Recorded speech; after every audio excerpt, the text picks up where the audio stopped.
بسم الله الرحمن الرحيم. அஸ்ஸலாமு அலைக்கும் வரஹ்மத்துல்லாஹி வரகாத்துஹு. அன்பிற்குரிய சகோதர சகோதரிகளே, நீங்களும் ஆலிம்களாகலாம் என்ற தினசரி பாடத்தில் ஒவ்வொரு புதன்கிழமையும் உசூலுல் ஃபிக்ஹ் என்ற இஸ்லாமிய சட்ட விதிகளை பற்றி நம்ம பார்த்து வருகிறோம். கடந்த சில நாட்களாக கியாஸ் என்று ஒரு தனி ஆதாரம் கிடையாது, அதே நேரத்தில் கியாஸ் என்று ஒன்று உண்டு. ஒன்றிலிருந்து இன்னொன்றை சிந்தித்து விளங்குதல், அந்த ஒரு அம்சம் இருக்கிறது என்பதை அதற்குரிய சான்றுகளோடு பார்த்து வருகிறோம். ஒரு வசனத்திலிருந்து வேறு ஒன்றை எப்படி விளங்குறது, ஒரு ஹதீஸிலிருந்து வேறு ஒன்றை எப்படி விளங்குறது என்பதற்கு பல குர்ஆன் ஹதீஸுகளை எடுத்து காட்டி உங்களுக்கு தெளிவுபடுத்தணும். இப்போ தெரிஞ்சுக்கிற விஷயம் என்னென்னு கேட்டால், இந்த கியாஸ் என்பது ரொம்ப கவனமாக கையாள வேண்டிய ஒரு விஷயம். எல்லா இடத்துலையும் ஒன்றிலிருந்து ஒன்றை விளங்கக்கூடாது. ஒன்றிலிருந்து இன்னொன்றை விளங்குவதற்கு தக்க காரணங்களும் நியாயங்களும் இருந்தால் தான் விளங்கணும். சில வார்த்தைகள் வேறு ஒரு கருத்தை தர்ற மாதிரி இருக்கும், வார்த்தைகள் இருக்கும், ஆனால் சொல்லப்பட்ட சந்தர்ப்பம் வேறு ஒன்றை குறிக்கும் விதமாக அது சொல்லப்படலை என்று அந்த சந்தர்ப்பம் காட்டும். அந்த மாதிரி இருக்கும்னு சொன்னால் அந்த இடத்துலனா நம்ம என்ன செய்யக்கூடாது, இந்த கியாஸ் என்பதை பயன்படுத்தி மாற்று பொருளை கொள்ளக்கூடாது. உதாரணத்துக்கு சொல்வதாக இருந்தால், 24வது சூறாவில் 33வது வசனம், அதில் என்ன சொல்லப்படுதுன்னா, அந்த சிகப்பு எழுத்தில் உள்ளது தான் நம்ம கவனிக்க வேண்டிய விஷயம். ஒலா துக்குரிஹு ஃபத்தயாத்திக்கும், உங்களுடைய பெண்களை நீங்கள் கட்டாயப்படுத்தாதீர்கள். துக்குரிஹுண்டா வற்புறுத்துதல், கட்டாயப்படுத்தாதீர்கள். அலல் பிகாய், பிகான்னா விபச்சாரம், விபச்சாரத்துக்கு இன்னொரு சொல்லு பிகான்னு சொல்லுவாங்க. அலல் பிகாய், விபச்சாரம் செய்வதற்கு உங்களுடைய பெண்களை நீங்கள் கட்டாயப்படுத்தாதீர்கள். இன் அரதுன தஹசுனன், தஹசுன்னா கற்பொழுக்கம், கற்பு ஒழுக்கத்தை அவர்கள் விரும்பினால், அந்த பெண்கள் கற்பொழுக்கத்தை விரும்பும் பொழுது அவங்கள விபச்சாரத்துக்கு நீங்கள் வலியுறுத்தாதீங்க என்று இந்த ஒரு வசனம் இருக்கிறது. இதில் சிந்தித்து பார்த்தீங்க என்று சொன்னால், மேலோட்டமாக சிந்தித்து பார்த்தோம் என்று சொன்னால், அப்போ அந்த பெண்கள் கற்பொழுக்கத்தை விரும்பினால் விபச்சாரத்துக்கு வற்புறுத்தக்கூடாது, அவங்க விரும்பாட்டி வற்புறுத்தலாம் அப்படின்னு வருதில்லை. அந்த பெண்களை விபச்சாரத்துக்கு தள்ளுறது என்பது கட்டாயப்படுத்தி தான் நம்ம தள்ளக்கூடாது, அவங்க விரும்பினா தள்ளிக்கிறலாங்கிற மாதிரி எதிர்மறை அர்த்தம் எடுக்க முடியும். சிந்திச்சு பார்த்தோம்னு சொன்னால் வாசக அமைப்பில் எப்படி இருக்குது, ஒலா துக்குரிஹு ஃபத்தயாத்திக்கும், உங்கள் பெண்களை நீங்கள் கட்டாயப்படுத்தக்கூடாது. அலல் பிகாய், விபச்சாரம் செய்ய கட்டாயப்படுத்தக்கூடாது. இது மட்டும் இருந்துச்சுன்னா இன்னொரு அர்த்தம் அதுலேருந்து எடுக்க இயலாது. இந்த சொல்லு தான் இன் அரதுன தஹசுனன், அவங்க கற்பொழுக்க, இன் அரதுன அந்த பெண்கள் நாடினால், தஹசுனன் அந்த கற்பு ஒழுக்கத்தை நாடினால், ஒழுக்கமாக வாழ வேண்டும் என்று அவங்க விரும்பினால் அவங்கள நீங்கள் விபச்சாரத்துக்கு கட்டாயப்படுத்தாதீங்க. இதை வைத்து கொண்டு எடக்கு முடக்காக என்ன செய்யலாம், சிலர் கேள்வி கேட்கலாம். அதாவது விரும்பி அந்த பெண்களை விபச்சாரத்துக்கு விரும்பிட்டாங்கன்னு சொன்னால் அவங்கள விபச்சாரத்துக்கு கட்டாயப்படுத்துறதுல தப்பு கிடையாது. அவங்க விரும்பாமல் இருக்கும்போது ஏன் தள்ளுறீங்க, அவங்களே ஒழுக்கமாக வாழ நினைக்கிறாங்க, அவங்களையும் போய் நீங்கள் விபச்சாரத்தை தள்ளுறீங்கன்ற அர்த்தம் எடுக்கலாம் என்று குர்ஆனை விமர்சிக்கக்கூடியவர்களும் இந்த எதிர்கருத்தை, இந்த மாதிரியான சொல்லுக்கு இப்படி எதிர்கருத்து ஒன்று இருக்கத்தான் செய்கிறது, அந்த மாதிரி கருத்து எடுக்கிறாங்க. ஆனால் இதில் அது எடுக்க முடியாது. மேலோட்டமாக பார்த்தா அந்த கருத்து வர்ற மாதிரி இருக்கிறது. இதில் இன்னும் கொஞ்சம் ஆழமாக சிந்திச்சு பார்த்தோம் என்று சொன்னால் அந்த கருத்து இதில் வராது. ஏன் வராதுன்னு சொன்னால், இங்கே எதை பற்றி பேசப்படுது, பெண்களை கட்டாயப்படுத்தி விபச்சாரத்தில் தள்ளுவதுன்னு சொல்லி பேசப்படுகிறது. அது தள்ளக்கூடாது. அவங்க ஒழுக்கமாக இருக்கிறத விரும்பும்போது, அவங்களே விபச்சாரத்தை விரும்பிட்டாங்கன்னு சொன்னால் அப்புறம் நம்ம போய் கட்டாயப்படுத்தி தள்ளுறதுக்கு என்ன இருக்குது? அவங்கள தான் போய்க்கிறவாங்களே. கட்டாயப்படுத்துதல்ங்கிறது எப்போ வரும்? அவங்க ஒழுக்கமாக இருக்கிறத விரும்பினா தான் கட்டாயப்படுத்தல் என்பதே வரும். அவங்களே விபச்சாரத்தை விரும்பிட்டாங்கன்னு சொன்னால் இன்னொருத்தர் போய் கட்டாயப்படுத்த வேண்டிய தேவையே இல்லை. அவங்களா வழிகட்டு நாசமாகி போயிடுவாங்க. அப்போ இந்த அவங்க ஒழுக்கத்தை விரும்பினா தான் கட்டாயப்படுத்துங்கிற டாப்பிக்கே வரும். ஒழுக்கத்தை விரும்பினால் கட்டாயப்படுத்தாதீர்கள், விரும்பாவிட்டால் கட்டாயப்படுத்துங்கள் அப்படின்னு எதிர்மறை எடுக்க முடியும். விரும்பாட்டி ஏன் கட்டாயப்படுத்துகிறாங்க? அவங்களே ஒழுக்கத்தை விரும்பலைன்னா அப்புறம் விபச்சாரத்தை கட்டாயப்படுத்த வேண்டிய தேவை ஏற்படும். அவங்க தான் அதை செஞ்சுட்டு போயிடுவாங்களே. அதனால் இந்த கட்டாயப்படுத்தலுங்கிற அந்த வார்த்தையை வைத்துக்கொண்டு சிந்தித்து பார்த்தோம்னு சொன்னால், இந்த கட்டாயப்படுத்தல் என்பது அவங்க ஒழுக்கத்தை விரும்பும்போது மட்டும்தான் ஏற்படும், இன்னொன்றில் ஏற்படாது. அவங்க ஒழுக்கத்தை விரும்பவில்லை என்று சொன்னால் அவங்களா அந்த விபச்சாரத்தை செய்கிறார்கள்னு வருமே தவிர இவங்க போய் கட்டாயப்படுத்தினார்கள்னு வராது. இப்படி சிந்தித்து பார்த்தார்கள்னு சொன்னால் இது ஒரு சாதாரண நடையில் சொல்லப்பட்டதே தவிர இதுக்கு இன்னொரு அர்த்தம் இருக்கும்ல. இப்படி வெள்ளிக்கிழமை வந்தால் தருவேன் அப்படின்னா சனிக்கிழமை வந்தால் தரமாட்டேன் அப்படி இருக்கிறோம்ல. அப்படி இந்த இடக்கு முடக்கான அர்த்தம் சில சொற்களில் இருக்கும். அது எடுக்க வேண்டிய தேவையும் ஏற்படும். எல்லா இடத்துலையும் எடுக்கக்கூடாது. சில இடங்களில் இது கியாஸ் என்கிற அடிப்படையில் நாங்கள் கியாஸில் இதிலிருந்து சிந்தித்து விளங்குகிறோம் என்கிற அடிப்படையில் என்ன செய்யக்கூடாது? ஒழுக்கமாக பெண்கள்கிட்ட ஒழுக்கமாக யார் இருக்கிறாங்களோ அவங்கள விபச்சாரத்துக்கு தள்ளக்கூடாது. ஒழுக்கத்தை விரும்பாதவங்கள போய் தள்ளலாம் அப்படின்ட்டு கருத்து எடுக்கலாமான்னா எடுக்கக்கூடாது. எடுக்க இந்த வார்த்தை இடம் தந்தாலும், இந்த அரதுன தகசுனன் என்ற வார்த்தை இடம் தந்தாலும் அந்த கட்டாயப்படுத்தாதேங்கிற சொல் இருக்குல்ல, அது அந்த அர்த்தத்தை உடைச்சிருது. கட்டாயப்படுத்தல் என்பது எங்கே வரும்னு கேட்டால், அவங்க அந்த செயலை விரும்பாமல் இருக்கும்போது, விபச்சாரத்தை விரும்பாமல் இருக்கும்போது போய் செய்யின்னு சொன்னால் தான் கட்டாயப்படுத்துது. அவங்கள விரும்பி அதை எப்படா விபச்சாரம் செய்வோன்னு இருக்கிற ஆளுக்களை போய்கிட்டு சொன்னோம்னா அது கட்டாயப்படுத்தலுங்கிற கான்செப்ட் அதில் இல்லை. அப்போ கட்டாயப்படுத்தல் கான்செப்ட் என்பது அவங்க அதை விரும்பாவிட்டால்தான், விபச்சாரத்தை விரும்பாமல் இருக்கிறாங்களே அப்போ மட்டும்தான் ஏற்படும். அந்த ஒன்று தான் ஏற்படும் என்கிற இடமாக இருக்கிறதுனால இதில் ரெண்டாவது அர்த்தம் கொடுக்கக்கூடாது. இந்த ஒரு அர்த்தம் தான் இதுக்கு என்ன செய்யக்கூடாது? ரெண்டாவது அர்த்தம் கொடுக்கக்கூடாது. அந்த கியாசு என்கிற பெயரில் நம்ம மேலோட்டமாக சிந்திச்சு என்ன செய்யக்கூடாது? அந்த ரெண்டாம் அர்த்தம் எடுக்கிறதுங்கிறது கூடாது. இதே மாதிரி இன்னொரு வசனத்தை பாருங்கள். இதையும் கூட வேறு அர்த்தம் எடுக்கலாம். 178 வசனத்தை எடுங்க. இதெல்லாம் இப்போ இதே எதுக்கு சொல்கிறோன்னு கேட்டால், கியாஸுங்கிற பேரில் ஒன்று கிடக்க ஒன்று விளங்கக்கூடாதுங்கிறக்கூடிய உதாரணங்கள். கியாஸ் இருக்குது, இதிலிருந்து நாங்கள் அதை விளங்குகிறோம் அப்படின்னு சொல்லி அந்த வார்த்தையை சரியான முறையில் ஆழமாக சிந்திக்காமல் விபரீதமான அர்த்தம் வர்ற மாதிரி நம்ம செய்துவிடக்கூடாது என்பதற்கான சில எடுத்துக்காட்டுகளை சொன்னால் உங்களுக்கு ஆழமாக புரியும். இதில் என்ன செய்யப்படுதுன்னு கேட்டால், யா ஐயுஹல்லதீன ஆமனு, நம்பிக்கை கொண்டவர்களே, குத்திபா அலைக்குமுல் கிசாசு, கிசாஸ் என்கிற சட்டம் உங்களுக்கு கடமையாக்கப்பட்டிருக்கிறது. கிசாஸ்னா கணக்கு தீர்க்கிறது, சரிக்கு சரியாக கணக்கு தீர்த்தல் அப்படின்னு நேரடி அர்த்தம். ஃபில் கத்லா, கொலை செய்யப்பட்டவர்கள் விஷயத்தில், கத்லாங்கிறது கொலை செய்யப்பட்டவர்கள்னு அர்த்தம். கத்தீல் என்பதற்கு ஜம்மு ஃபில் கத்லா, கொல்லப்பட்டவர்கள் விஷயத்தில். கிசாஸ் என்பது, கிசாஸ்னா அதே மாதிரி என்ன செய்கிறது? சரிக்கு சரியாக கணக்கு கொள்றதுன்னு அர்த்தம்.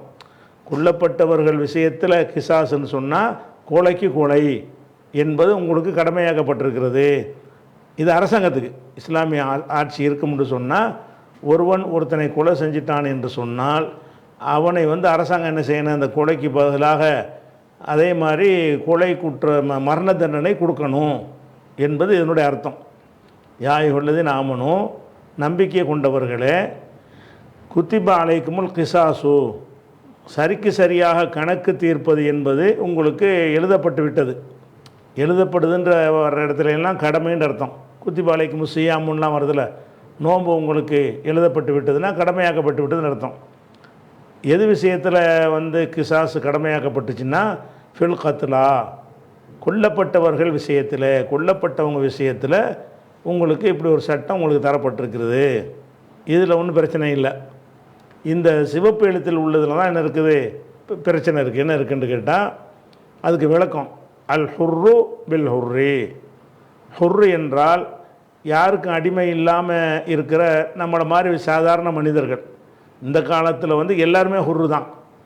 ரசூலுல்லாவுடைய அந்த காலத்தில் அறியாமை காலத்தில் எல்லாம் சில 99% மக்கள் வந்து ஹுர்ராக இருப்பாங்க, 1% மக்கள் வந்து அடிமையாக இருப்பாங்க. அவங்க வந்து ஆடு மாடு மாதிரி விற்கப்படுவாங்க, வாங்கப்படுவாங்க. ஒருத்தர் அடிமையாக இருந்தால் அவருக்கு இவருக்கு இருக்கிற சுதந்திரம்லாம் அவருக்கு இருக்காது. அந்த மாதிரி உள்ளவங்க வந்து அபுதுன்னு சொல்லுவாங்க. இந்த காலத்தில் அப்து கிடையாது. இந்த காலத்தில் எல்லாருமே ஹுர்ரு தான். யாருக்கு என்ன இல்லை, அடிமை கிடையாது. அந்த அடிமை இல்லாமல் இருக்கிறதுக்குரிய சொல்லு தான் ஹுர்ருங்கிறது. அல் ஹுர்ரு பில் ஹுர்ரி, ஹுர்ருக்கு பதிலாக ஹுர்ரு. அப்படின்னா ஒரு ஹுர்ரான ஒரு ஆளை ஒருத்தன் கொண்டுட்டான்னு சொன்னால் அவன் ஹுர்ரான ஒரு ஆளை ஒரு ஹுர்ரான ஒரு ஆள் கொலை செஞ்சான்னு சொன்னால் அவனையும் கொலை செஞ்சிடணும், சரிக்கு சரியாக இருக்கணும். ஹுர்ருக்கு ஹுர்ரு அப்படின்னு வந்துடுது. ஒல் அபுது பில் அபுதி, அடிமைக்கு அடிமை, அடிமையை கொண்டாண்டா அடிமையை கொள்ளு. ஒரு அடிமையை கொண்டான் என்று சொன்னால் அந்த கொன்ற அடிமையை நம்ம கொல்லணும், அதாவது மரண தண்டனை விதிக்கணும். ஒல் உன்சா பில் உன்சா, பெண்ணுக்கு பெண்ணு, ஒரு பெண்ணை கொன்றாள் என்று சொன்னால் பெண் என்றெல்லாம் பார்க்கக்கூடாது, கொலையாளின்னு தான் பார்க்கணும். அந்த பெண்ணுக்கு மரண தண்டனை கொடுத்துடணும். இப்படின்ற இந்த வார்த்தை இருக்குல்ல, இதை சும்மா அப்படி வாசிட்டு போனால் விபரீதமான கருத்து வராது.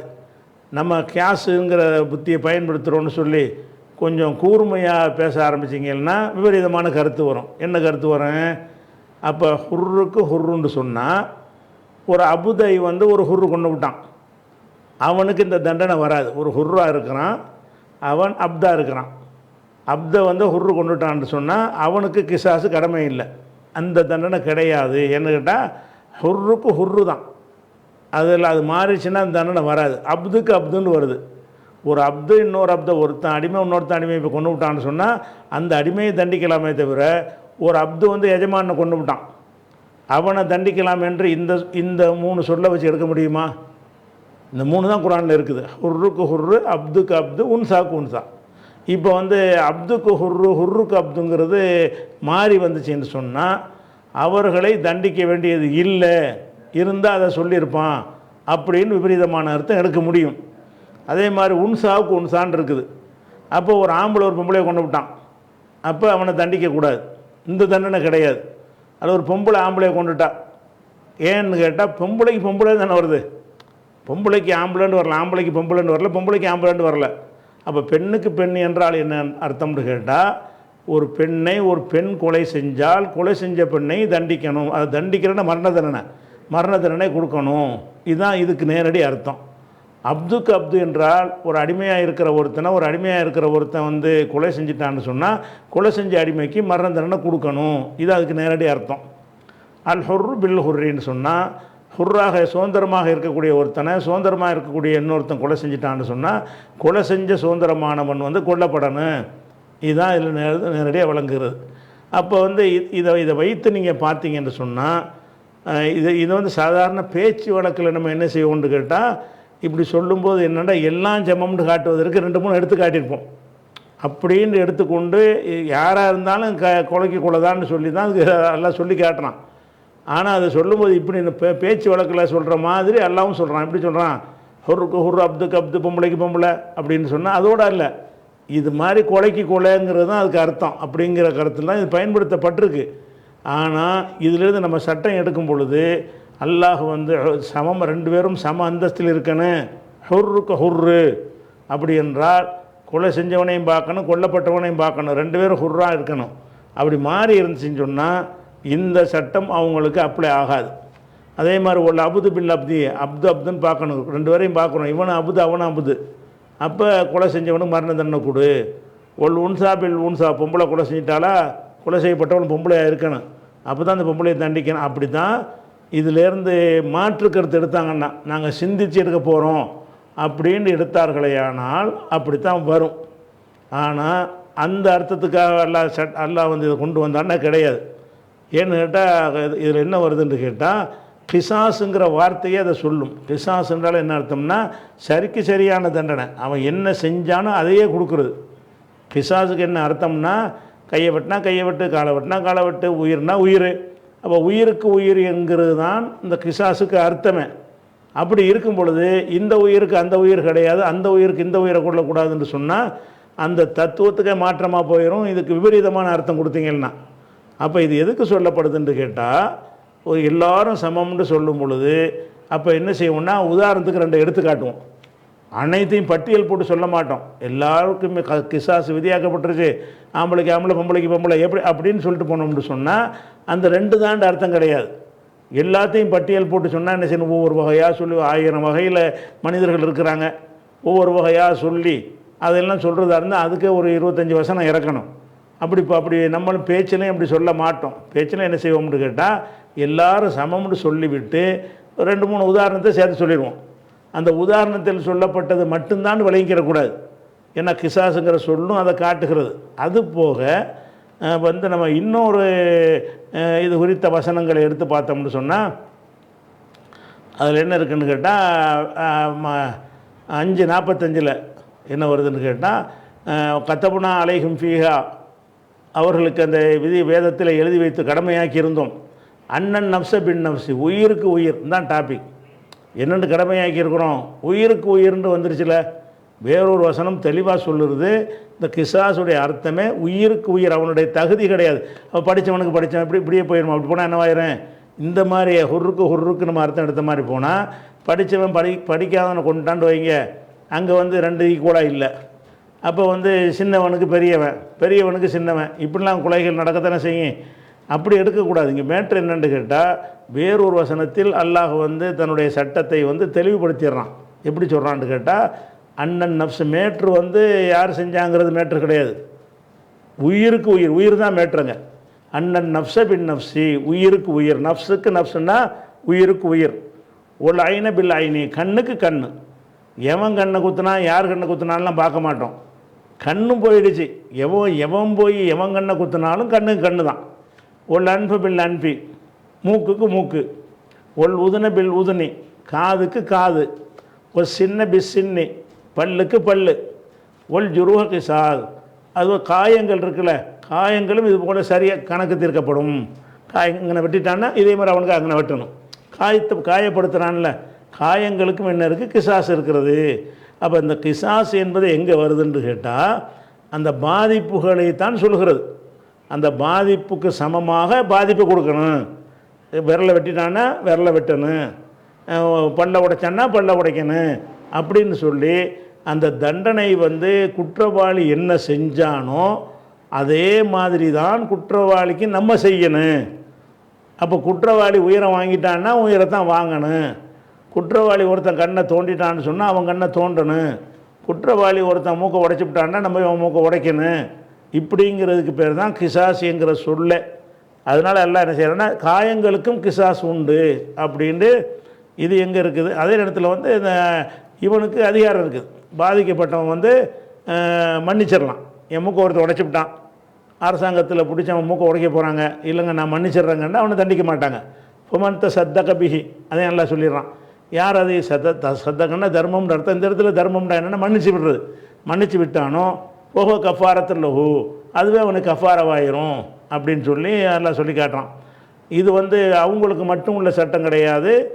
நான் பனி இஸ்ராயேலுக்கு தானே எழுதணுங்கிறான், அவங்களுக்கு உள்ள சட்டம் கிடையாதுன்னு காட்டுறதுக்காக எப்படி முடிக்கிறான்னு கேட்டால் ஒமல்லம் யஹ்கும் பிமா அன்சல் அல்லாஹு, அல்லாஹ் அருளியபடி யார் தீர்ப்பு அளிக்கவில்லையோ உலாய்க ஹுமுல் ஸாலிமூன், அவங்க அநியாயக்காரங்க. இதன்படி தீர்ப்பு அளிக்கலைன்னா அநியாயக்காரன். அப்போ இந்த வசனம் என்ன சொல்லுதுன்னு கேட்டால் உயிருக்கு உயிர் என்கிறதைத்தான் சொல்கிறது. யாருக்கு அந்த உயிரை எடுத்தவனுடைய அந்தஸ்து என்ன, அவனுடைய பாலினம் என்ன, அவனுடைய தகுதி என்ன, இவனுடைய தகுதி என்ன என்று பார்க்குமாறு சொல்லலை. உயிராக அதுவும் உயிர் இதுவும் உயிர் அப்படின்னு இந்த வசனத்தை சொல்லதுனால அப்போ இந்த வசனத்துக்கு என்ன செய்யக்கூடாதுன்னா அந்த இடக்கு முடக்கான அர்த்தம் கொடுத்துடக்கூடாது.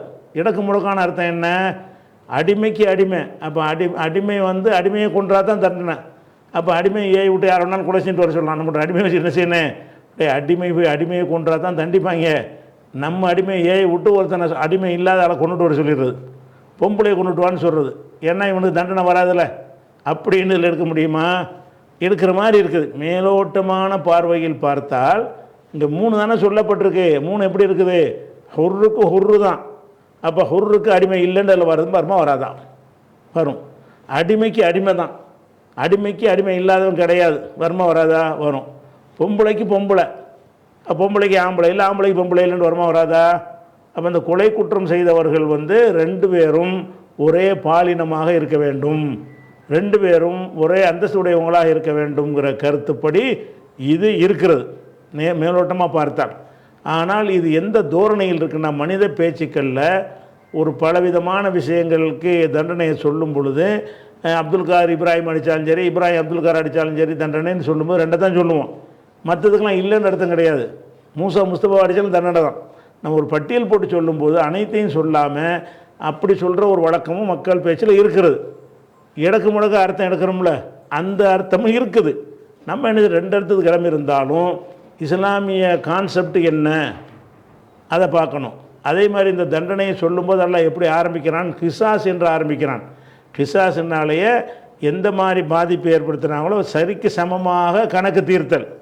சரிக்கு சமமாக கணக்கு தீர்த்தல்னா என்ன, கொலைக்கு உயிருக்கு உயிர் தானே. அப்போ உயிருக்கு உயிருங்கிற அந்த வார்த்தைக்குள்ளேயே யாராக இருந்தாலும் எவனாக இருந்தாலும் எவனை கொன்றாலும் எவனை கொன்றாலும் சரி தண்டனைக்கு உரியவர்கள் தான் என்று அடங்கிவிட்ட காரணத்தினாலையும், இதே விஷயத்தை வேறு வசனத்தில் அல்லாஹ் வந்து தெளிவாக அந்நப்சு பின் நப்சு என்று சொல்லிவிட்ட காரணத்தினாலையும் இந்த 3 சொல்லை வைத்து கொண்டு எதிர்மறையான அர்த்தம் எடுக்கக்கூடாது. எடுக்கிறதுக்கு இடம் தருது, எடுக்கிறதுக்கு இடமும் தருகிறது. ஒரு பேச்சு வழக்கில் சொல்லப்பட்டது என்று எடுக்கவும் இடம் தருகிறது. 2 அர்த்தத்துக்கு இடம் தந்தாலும் நம்ம 2க்கும் தருதுங்கிறதுக்காக நம்ம இஷ்டப்பட்டது இருக்கக்கூடாது. இந்த இடத்தில் இது இறைவன் சொல்கிறான். இது எந்த கருத்தில் சொல்கிறான்னு சொன்னால், இறைவனுடைய ஒட்டுமொத்த முடிவு என்னங்கிறத தேடி பார்க்குறோம். அந்நப்சு பின் நப்சுன்னு கிடைக்கிறது. அப்போ அல்லாஹ் அந்த இடத்துல சொல்லலை. அதே மாதிரி இதுக்கு பேரை கிசாஸுன்னு எல்லாம் சொல்லி காட்டுறான். அப்போ ஈக்குவல் ஆகணுமா, இல்லை உயிருக்கு உயிருன்னு தானே வரேன். ஒரு ஆம்பளை பொம்பளையை கொண்டு விட்டான்னு சொன்னால் அவனையும் கொன்றா தானே ஈக்குவல் ஆகும். கொலைக்கு கொலைங்கிறது ஈக்குவலானதை பாதிப்பு ஏற்படுத்தணுங்கிறதுக்கு மாற்றமாக வரக்கூடாது. இதெல்லாம் சிந்தித்து பார்த்து இப்படி அர்த்தம் செஞ்சால் அது கரெக்டு. இதில் கியாஸு கிடையாது. இந்த இடத்துல கியாஸுக்கு வழி இருக்கிறது. இந்த இடத்துல இந்த 3 வார்த்தையை வைத்து கொண்டு இந்த 3 அல்லாத யாருக்கும் தண்டனை இல்லை, மாறி இருந்தால் தண்டனை இல்லை என்று சொல்வதற்கு என்ன இருக்கிறது, அந்த சொல்லில் இடம் இருக்கிறது. கியாஸ் என்கிற பெயரில் இடக்கு முடக்கான கருத்து தரக்கூடிய அர்த்தத்தை எடுக்கிறதுக்கு இடம் இருக்கிறது. ஆனால் அந்த கியாஸுக்கு போகிறதுக்கு முன்னாடி இதை சொல்கிறவன் யார், அல்லாஹ். அல்லாஹ்வுடைய நிலை இப்படி தான் இருக்குமா, அதை பற்றி தான் இப்படி தான் குரான் ஒட்டுமொத்த கான்செப்ட் அப்படி தான் மனிதர்களை வேறுபடுத்தி பார்க்கக்கூடிய வகையில் இருக்கிறதா, எல்லாரும் ஆதமுடைய மக்கள்லாம் சமம்னு தானே இருக்கிறது, இந்த மார்க்கத்தில் இப்படி இருக்குமா. அப்போ இதில் இந்த பேச்சு வழக்கில் உதாரணத்துக்கு சொல்லுவதை என்ன செய்யக்கூடாது, அதுக்கு மாற்று அர்த்தம் சொல்லிட்டு போகக்கூடாது அப்படின்ட்டு தான் எடுத்துக்கொள்ளணும். இது தப்பாக கியாஸ் எடுக்கக்கூடாது என்பதற்காக வேண்டி உள்ள ஒரு உதாரணம். அதே மாதிரி இது சில விஷயம் 2283 சில இடங்களில் என்ன செய்வோம்னா, சில விதிகளை சில நிபந்தனைகள் மாதிரி சில வார்த்தைகள் நம்ம சொல்லுவோம். அது நிபந்தனைங்கிற அர்த்தத்தில் சொல்லப்பட்டதாக இருக்காது. சாதாரண வழக்கத்தில் அப்படித்தான் அது நடக்குதுங்கிறதுனால சிலது சொல்லுவோம். உதாரணமாக ஒரு ஆள் என்ன செய்வார், புரிஞ்சுக்கிறக்காக சொல்கிறோம். ஒரு ஆள் எப்போ பார்த்தாலும் சைக்கிளில் தான் போவார் வச்சுக்கிறோம். அப்துல் காதர் என்ன செய்வார், எப்போ பார்த்தாலும் சைக்கிளில் போவார். சைக்கிள் இல்லாமல் அவர் போய் பார்த்ததில்லை நம்ம. அப்போ என்ன செய்வோம்னு கேட்டால், இந்த சைக்கிள் அப்துல் காதர் வருவார், அவருக்கு 1000 ரூபா கொடு அப்படின்னு சொல்கிறேன். யார்கிட்ட, என்னுடைய வேலைக்காரன்ட்ட நான் சொல்கிறேன், சைக்கிள் அப்துல் காதர் வருவார் 1000 ரூபா கொடுங்குறேன். அவர் சைக்கிள் பஞ்சராகி நடந்து வர்றாரு. அப்போ கொடுக்கணுமா கொடுக்கக்கூடாதா? சைக்கிள் வருவீங்கன்னு சொன்னாங்க, நீங்கள் சைக்கிளில் வரலையே அப்படின்னு சொல்லுவோமா? அப்போ இந்த சைக்கிளில் வருவது நிபந்தனையை நம்ம சொல்லலை. அப்படி வழக்கம், அவனை பார்த்தா சைக்கிளோட தான் பார்ப்போம். அப்படி இருந்ததுனால என்ன செய்கிறோம்னு கேட்டால், சைக்கிளில் அப்துல் காதர் வருவார் 1000 ரூபா கொடு என்று சொன்னால், சைக்கிளில் வருவார் என்பது ஒரு இன்ஃபர்மேஷன் தகவலாக கொடுக்கப்படுச்சே தவிர, சைக்கிளில் வந்தால் கூட வேறு எந்த காரில் வந்தால் பைக் எடுத்துகிட்டு வர்றாரு, பைக்கில் தரமாட்டேன், ஏன் தரமாட்டேன், நீ சைக்கிளில் வரல. அப்போ ரூபா கொடுக்குறது மேட்ரு. அவர் எப்பவும் என்ன வழக்கத்தில் இருப்பாரோ அந்த வழக்கத்தை என்ன செய்வோம், அதை வச்சு நம்ம சொல்லுவோம். ஒருத்தன் எப்போ பார்த்தாலும் ஜிப்பா போட்டுகிட்டே இருப்பான்னு வைங்களேன்.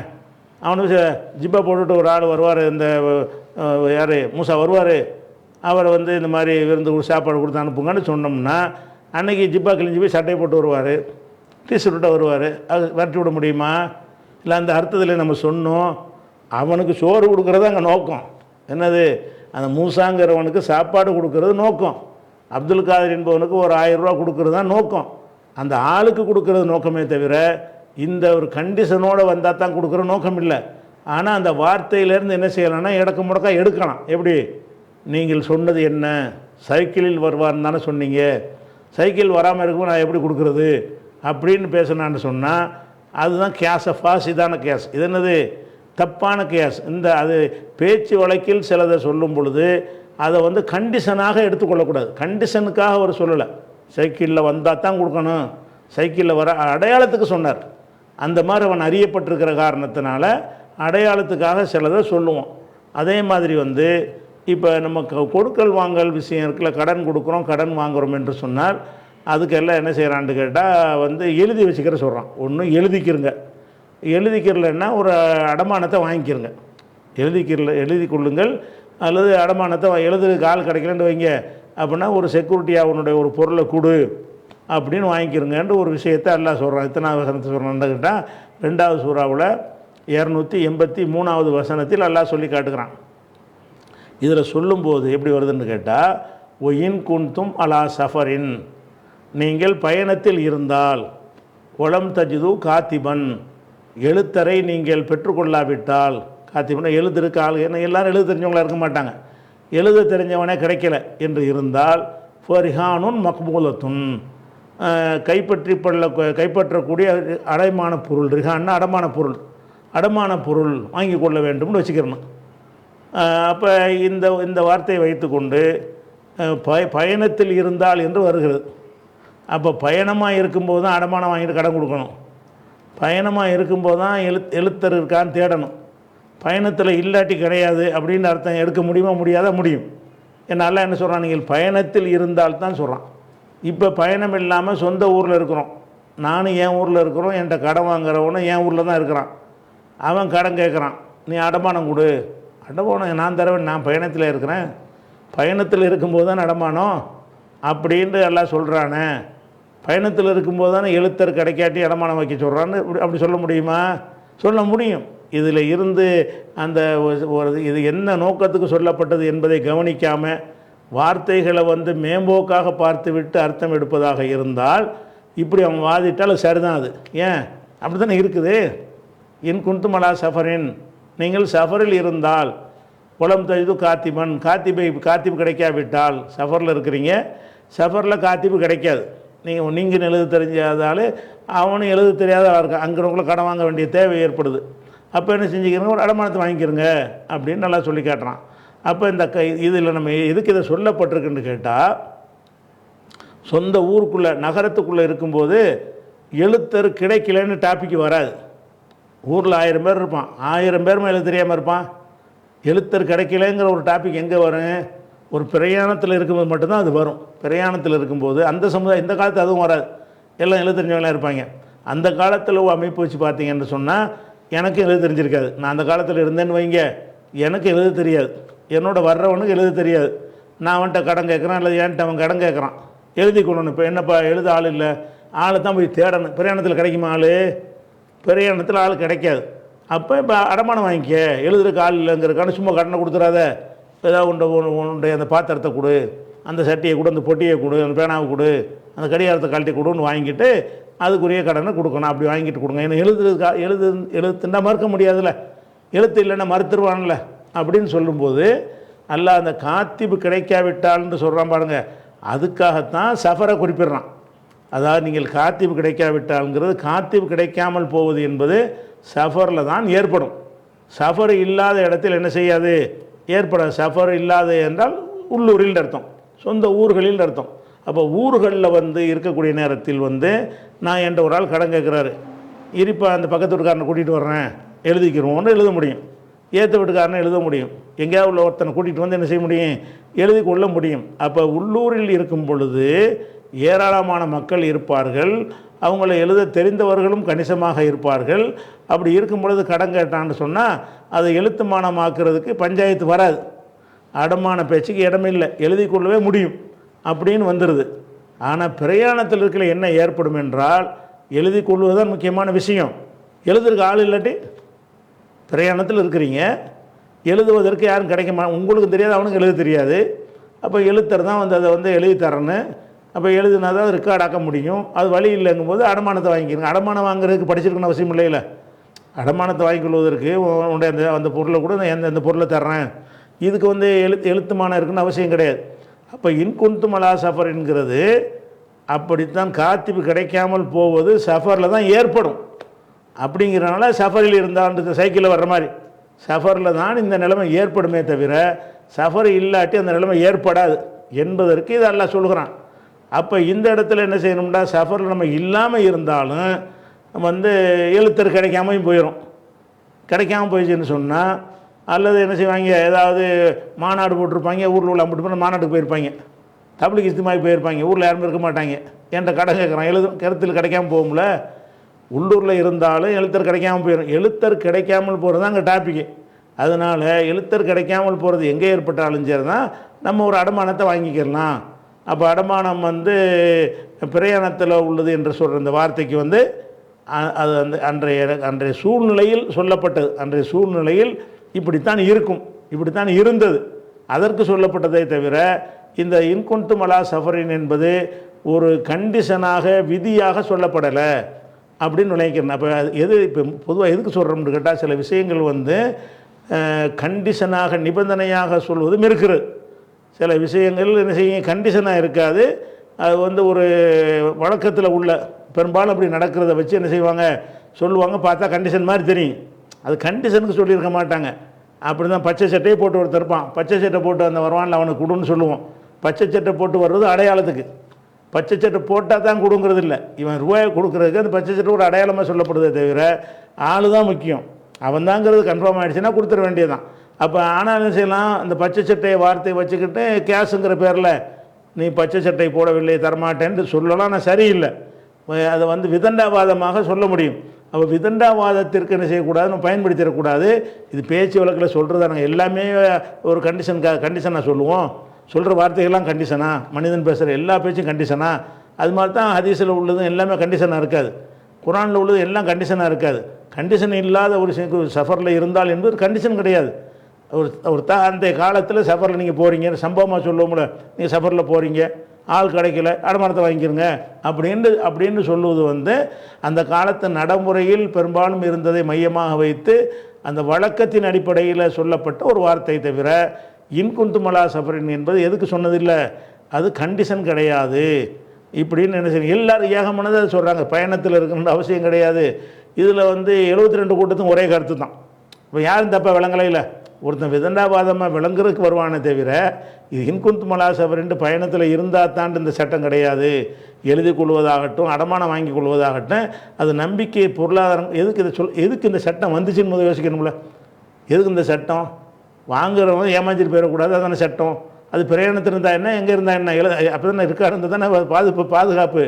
இந்த சட்டம் சொன்னது எதுக்குன்னு சிந்திக்கணும். ரெண்டாவது, இந்த சட்டம் சொன்ன நோக்கம் என்னன்னு கேட்டால், நீ கொடுத்த கடனுக்கு வந்து ஒரு உத்தரவாதம் இல்லாமல் போயிடக்கூடாது, அது நோக்கமாக, பயணம்ங்கிற நோக்கமாக. பயணமாக இருந்தால் என்ன, பயணம் இல்லாமல் இருந்தால் என்ன, கொடுத்ததுக்கு உத்தரவாதம் வேணும். அப்போ கொடுத்ததுக்கு உத்தரவாதம் என்ற அடிப்படையில் ஒரு விஷயமாக இருக்கிற காரணத்தினால இந்த பயணம் வந்து கண்டிஷன் கிடையாது. பயணத்தில் இருந்தாலும் சரி தான், நீங்கள் பயணத்தில் இல்லாமல் இருந்தாலும் சரி தான், நீங்கள் அடமானம் வாங்கிட்டால் தான் உங்களுக்கு சேஃப்டி, நீங்கள் கொடுத்த கடனுக்கு வந்து திருப்பி வருவதற்கு ஒரு உத்தரவாதம் இருக்குதுன்னு சொல்லி நம்ம சொல்கிறோம். அந்த மாதிரியாக தப்பாக விளங்கக்கூடாதுங்கிறதுக்காக இதெல்லாம் எடுத்துக்காட்டுறோம். சில வசனங்களை எடுத்துக்கொண்டு ஒருத்தன் நான் கேஷுன்ற மார்க்கத்தில் ஒன்று இருக்குது சொன்னதிலிருந்து நாங்கள் என்ன செய்கிறோம், சஃபரில் இருந்தால் என்றால் என்ன செய்யணும், சஃபரில் இல்லாவிட்டால்னு எடுக்கிறது, அதான் கேஸுங்கிறது. சஃபரில் இருந்தால் ரிஹான், சஃபரில் இல்லாவிட்டால் ரிஹான் இல்லை அப்படின்னு அந்த எதிர்மறை அர்த்தம் எடுக்கிறோம்ல, அந்த எதிர்மறை அர்த்தம் எடுக்கலாம். எங்கே எடுக்கலான்னு கேட்டால், அது கண்டிஷனுங்கிற அடிப்படையில் சொல்லப்பட்டுச்சா, சாதாரண வழக்கத்தில் உள்ளது சொல்லப்பட்டுச்சான்னு பார்க்கணும். கண்டிஷனாக சொல்லப்பட்டால் எதிர்மறை எடுக்கலாம். கண்டிஷனாக சொல்லப்பட்டால் என்ன செய்யணும், அது நிபந்தனையாக போட்டு கண்டிஷனாக சொல்லப்பட்டால் அதை வந்து அதை கண்டிஷன் அப்படி கடைப்பிடிக்கணும். இப்போ அந்த கண்டிஷன் இல்லாட்டி கிடையாதுன்னு சொல்லிவிடலாம். கண்டிஷன் இல்லாமல் சொல்லப்பட்டது. அப்போ என்ன செய்யணும், அந்த கருத்தையெல்லாம் சிந்தித்து பார்த்து இந்த இடத்தில் உள்ள இந்த ஷர்த் இன்குந்தும் ஷர்த்து என்பது அது கண்டிஷன் அடிப்படையில் சொல்லப்பட்டதான்னு மூளைக்கு வேலை கொடுத்து சிந்திக்கணும். எப்படிலாம் சிந்திக்கணும், எதுக்கு இந்த அடமானத்தை வாங்க சொல்கிறான், அவனுக்கு செக்யூரிட்டிக்கு தானே, பிரயாணத்தில் இருக்க மட்டும்தான் செக்யூரிட்டி தேவையா, பிரயாணம் இல்லாட்டி கொடுத்த கடன் எப்படி பண்ணாலும் போகலாமா. அப்போ இது செக்யூரிட்டிக்கு சொல்லப்பட்ட ஒரு விஷயம். அப்போ செக்யூரிட்டிக்காக இதை சொல்லப்படுது என்று சொன்னால் இன்குந்து மலா சஃபரின்கிறது ஒரு கண்டிஷனுக்கு கிடையாது, சைக்கிளில் வர அப்துல் காதர் கொடுங்கிற மாதிரி உள்ள ஒரு வார்த்தை அப்படின்னு விளங்கிக் கொள்ளணும். இது மாதிரி இடக்கு முடக்கா வழங்கக்கூடிய இன்னும் ஏராளமான வசனங்கள் இருக்கின்றன. இன்ஷா அல்லாஹ் அவற்றை நம்ம அடுத்த வாரத்தை பார்ப்போம். அஸ்ஸலாமு அலைக்கும்.